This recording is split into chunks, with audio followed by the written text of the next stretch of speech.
Hey, my name is Cromwell. I'm the founder of Newsies, an e-commerce SEO agency that works exclusively with 7, 8, and 9-figure Shopify brands. And welcome to my latest case study, how I ranked an outdoor gear and outdoor adventure brand for nearly 1,000 keywords in the top 3 spots of Google. All right, so let's get into the growth stats first. So we started working together in February of 2024, 9 months ago. 15% increase in year-over-year organic traffic. They have a ton of seasonality in their business, mostly peaking in the summer. So year-over-year is kind of the metric I'm basing things off. 18% increase in year-over-year new organic users. And as of now, they rank in the top 3 for 902 money-based keywords, all of which are non-branded. Keywords like kayak trailers, kayak trailer, kayak rack for car, river raft, boating water rafts, kayak carrier for cars, kayak rack for pickup, kayak carrier for trucks, and kayak rack. All right. This is an interview I just did with their head of marketing. If you're a Shopify brand looking to work with us, definitely go check that out. Give you a really good kind of in-depth look at how it works with us. So let's get into strategy. The brand had worked with a few SEO freelancers over the years, most of which were content and technical focused. Technical SEOs had actually done a pretty solid job. There was fairly little, I would say, comparatively to most brands we work with for us to address beyond a handful of links and schema implementation. Their head of e-commerce was extremely technical, more so than any other brand I've ever worked with, which is sick. So she actually handled most of the technical implementation. Basically, our dev did the audit, provided a list of changes with instructions, like implementations that needed to happen with instructions. Probably didn't read the instructions, to be honest with you, which gave us as an agency back a bit of time to work on other things, right? So the other side of the freelancing thing they'd done was with content. And most of those freelancers are mostly focused on blog content. But I think there were something between 80 and 100 blogs at the time when we started. Very few of them ranked highly at all or drove any meaningful traffic. So that's kind of where we turned our attention to on the content side. So on Page, the brand sells all kinds of outdoor gear. Primary categories are kayaks and kayaking gear, racks, life jackets, things like that, okay? Biggest unlock we had early on, as is the case with most brands we work with, is our collection page optimization workflow. We run this for every single brand and it works every single time. It is so effective. High level, how it works, essentially look at page by page data in Search Console and then determine what the underserved or underutilized queries or keywords are for that particular page, and then update the collection page, like the actual content on that page, to serve those exact keywords, and then obviously rank higher. We're seeing ranking increases of minimum 2 to 3 spots in the first 1 to 2 weeks. I've seen brands jump as high as 20 spots. If they're let's say position 40, 50, they're already climbing into the top 10, top 20 after running this workflow, only 1 to 2 weeks after working with us. So massively effective, and it was equally as effective for this brand, okay? After doing it for this brand, this outdoor gear brand, moved the following keywords in the top 3 spots within a matter of weeks, most of which had never even been on page 1 ever, okay? Kayak rack went to position 6, kayak rack for pickup, position 2, inflatable kayak 2-person, position 17 to 2, that was a big keyword to win. Float bags work in kayaks, position 1, that's a blog. Kayak trailer for sale, position 1 from position 3. Kayak rack for car, 18 to 2. Kayak car mount, 16 to 2. 2-person inflatable kayak, 18 to 2. Kayak mount truck, 3 to 2. 1 up spot there. Okay. In the first month, we optimized, I think, 25 collections. After that, it was about 20 for months 2, 3, 4, and on. They have 1,000 plus categories. So it took a lot of time to work through all of them, and we're still not quite done.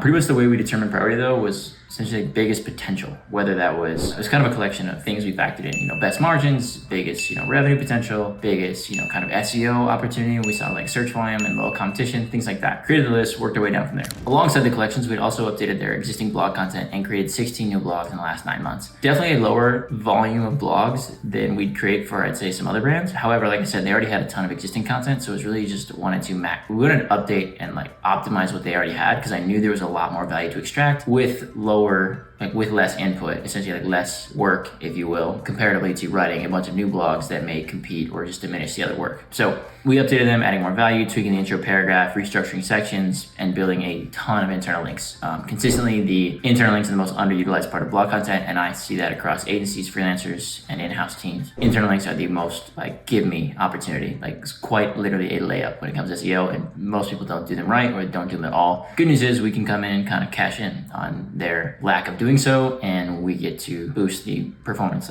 almost instantly, okay? This brand had actually the freelancers had actually gone the opposite way and done way too many links. We probably cut 60 to 70% of the anchors right away and reprioritized links based on the focus collection. So we identified of those 1,000, there were 3 or 5 we were really concerned about. So we restructured links to point primarily to there, so we could potentially rank those much higher. As opposed to trying to focus on 1,000 at a time, much more effectively focus on 3, 4, or 5 at a time, okay? Along with the updates in the internal links, their blog traffic exploded from about 3,000 organic visits a month to well over 13,000. And the internal link changes, which I already showed you with the keyword rankings, had a direct impact on those keyword rankings for those money pages, okay? You can see the Search Console graph here. moving up from, like I said, 3,000 a month to about 13,000 a month as of recent. Okay. Many of those blogs rank number one for hundreds of middle and top funnel keywords. I don't know the total number of rankings on page one or in the top 3 for blogs, but I have to imagine it's probably near or above 1,000 as of this point. Cost by kayak ranking number one. What size kayak do I need? Number one. Calories burned kayaking, also number one. Kayak cost, same keyword pretty much. How many calories does kayaking burn? 1. Calories again. What length do I need? 1. And what size do I need for a leg? Position 3. Okay. Good amount of traffic pulling in from these, and we leverage the internal links to, kind of essentially harness that topical authority and help the bottom of funnel collection pages rank much higher, which is where the brand makes money. As I said, the brand had most of their previous SEO work had been on the content and technical side. I find this to be the case almost with every brand who's kind of getting into, I guess, higher levels of SEO. And it's simply the fact that backlinks / like off-page SEO is a bit of an unknown, bit of a black box. So it's more comfortable for brands to spend more time on technical and content because that's what they know. Okay. In any case, we do a ton of off-page SEO. So this was where we were able to have a lot of success for them. Okay. Brand does hundreds of thousands of dollars a year, or hundreds of millions of dollars a year. And they had grown primarily over the years via branded search and the effective targeting of long tail, non-competitive keywords. Okay. Basically branded in like 3, 4, 5 plus long, like word long keywords. Which are like not competitive, but the brand was so big, it didn't make any sense that they couldn't win bigger, more competitive keywords, which is where we came in and started targeting with off-page SEO. Okay. Like I said, they've done little backlink building, which made it pretty much impossible for them to rank for the more competitive, higher revenue generating and really short tail keywords. So that's where our process was focused. If you're a brand and you want to rank in the top 3 spots for any mildly lucrative keyword, you absolutely need to build backlinks. It's a non-negotiable, quite frankly. The only money to be made from SEO, quite literally in our e-commerce, is if you rank in the top 3 spots. If you're on page 1, it doesn't matter anymore. There's so many ad spots, there's AI overviews coming in. Like, you need to be in the top 3, and if you're not there, you're not making any money. In fact, if you're paying an agency or a freelancer, you're probably losing money, if anything. Okay. To help them rank for these really competitive keywords, we went with a mix of reactive PR and link insertions. Link insertions are our bread and butter. I will talk about those in a second, but let's talk about reactive PR first. So things like Harrow, Source Bottle, Quoted, platforms like that, essentially pitching on behalf of our client to land links. Okay. Websites like Go Banking Rates, Yahoo Finance, UK, US version, MSN, Finance Again, Go Banking, Yahoo Finance, AP News, The Drum, Grid Daily, Amex, Bulkley, Featured, CNN, Yahoo Finance, Go Banking Rates, AOL, Tech Volume. You can see the domain rating of these is pretty stupid high. The lowest one here is 63. Most of these are in like the 80-90 range, which is huge. All into the homepage, all boosting the overall authority of the site. These are good, and honestly, like the client, I think most clients like looking at these kinds of links because they recognize these websites. But honestly, I would say most of the success of our link building campaign came via link insertions.